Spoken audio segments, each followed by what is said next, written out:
ഈ കാത്തിരിക്കാൻ നമുക്ക് എന്തിനാ ഇത്ര അത്യാവശ്യമായിട്ട് വേണമെന്ന് പറഞ്ഞത്? മാളു, നീ എന്താ നീ ചെയ്യണത്? നീ പ്രഗ്നന്റ് ആയുള്ള കാര്യമൊക്കെ നീ മറന്ന? ഡോക്ടർ എന്നാ പറഞ്ഞത് 3 മാസം ശ്രദ്ധിക്കണം ആഴ്ച അടിക്കടിച്ച് കാണിച്ചോളൂ. എന്താണ് നീ പോയി റെസ്റ്റ് എടുക്കാൻ നോക്ക്. ഇവിടുത്തെ പണിയൊക്കെ അമ്മ ചെയ്തോളും. അതെ, ഡോക്ടർമാരങ്ങനെ പലതും പറയും. നല്ല ആരോഗ്യമുള്ള കൊച്ചിനെയും സുഖപ്രസവം വേണമെങ്കിലേ മേലെ അനങ്ങി പണിയെടുക്കണം.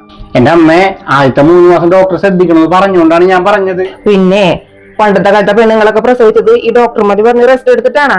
എടാ, ഇതൊക്കെ ഈ പെണ്ണുങ്ങളുടെ അടവാടാ. പണിയെടുക്കാനുള്ള ഒരു മടി, അല്ലാണ്ട് വേറെ ഒന്നുമല്ല. പോയടാ ഇറക്കാം റെസ്റ്റേ. ഈ വക നമ്പറൊന്നേ ഇവിടെ ചെലവാകില്ല മോനെ. ആ ശരി മോളെ, ഞാൻ നിന്റെ ചേട്ടനോട് പറയാട്ടാ. ആ ശരി എങ്കി. എടാ മോനെ, നിന്റെ പെങ്ങളാടെ വിളിച്ചത്. അവൾക്ക് വിശേഷം ഉണ്ടടാ. നീ ഒരു മാമനാവാൻ പോണേണ്.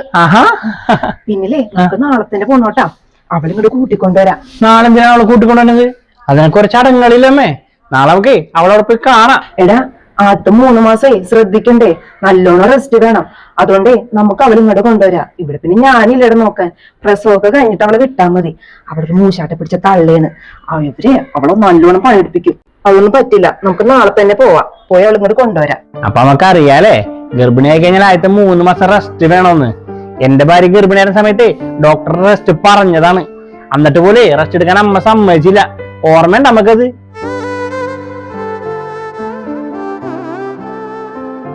സ്വന്തം മോളുടെ കാര്യം വന്നപ്പോഴേക്കും അമ്മക്കിപ്പൊ ടെൻഷനുണ്ട്, പേടിയുണ്ട്, ആദ്യമുണ്ട്, എല്ലാം ഉണ്ട്. അതിന്റെ കാരണം എന്താണെന്നറിയാമോ? അത് നമ്മുടെ മോളും എന്റെ ഭാര്യ നമ്മുടെ മരുമോളുമാണ്. മനസ്സിലായ? കഷ്ടം.